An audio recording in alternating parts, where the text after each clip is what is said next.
The setting you're using is setting 7, encouraging a Bible student to attend meetings.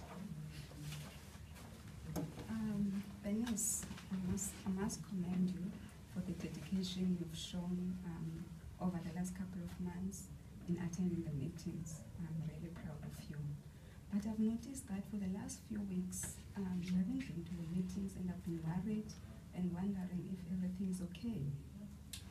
Well, thank you for noticing, Noma. I must say I've been going through some personal problems, and I'm not very encouraged to go to the meetings. In fact, I'm discouraged at the moment to attend the meetings.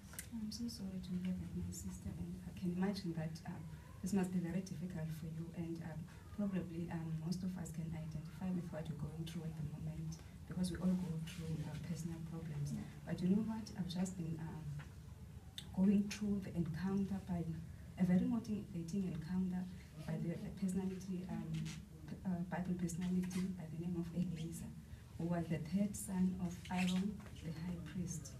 I don't know that man. Is it? It was also the first time that I've heard about him. Eliezer was 30 years of age when he started with his priesthood duties. Right? Even though 2 of his brothers, by the name of Nabat and Abihu, were killed by Jehovah with fire because they were disobedient.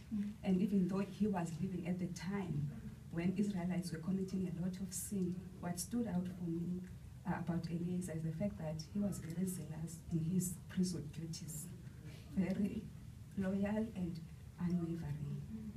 That's interesting. And as a result of that, he had privileges in the tabernacle. And we see that in the book of Numbers 3, verse 32, which I would read for us. Numbers 3, verse 32. It reads, the head chieftain of the Levites was Eleazar, the son of Aaron the priest, as we have mentioned, who had the oversight of those taking care of the responsibilities of the holy place. As we have mentioned, that because of his loyalty, he had privileges, because it says here that he had to oversee those responsible for taking care of the holy place. So we, as imperfect servants of Jehovah, we can also imitate Eliezer and all other servants of Jehovah in the Bible who were so steadfast in their worship to Jehovah.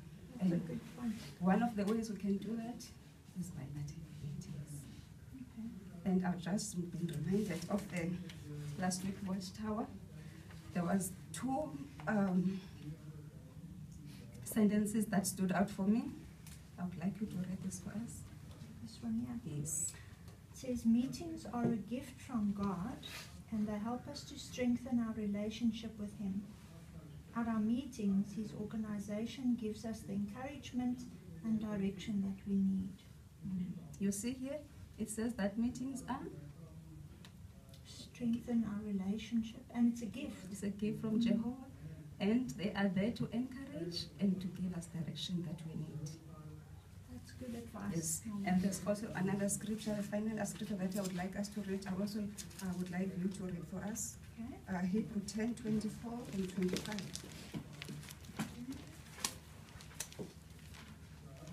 Hebrews 10, verse 24 and 25. Okay. Can you read us for us, please?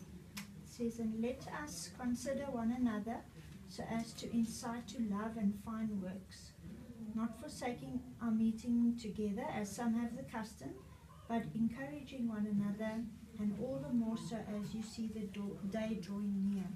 Yeah. And you also see here in the scripture it says, not forsaking our meetings, because they are there to encourage us.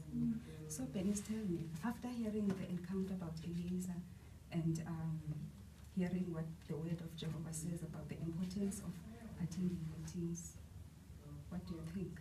Well, I think that you gave me something to think about. I never really viewed the meetings as a gift from Jehovah, and Eliezer sets a good example for me. I will make my best effort to be at the meeting. Thanks for the encouragement. My sister, thank you.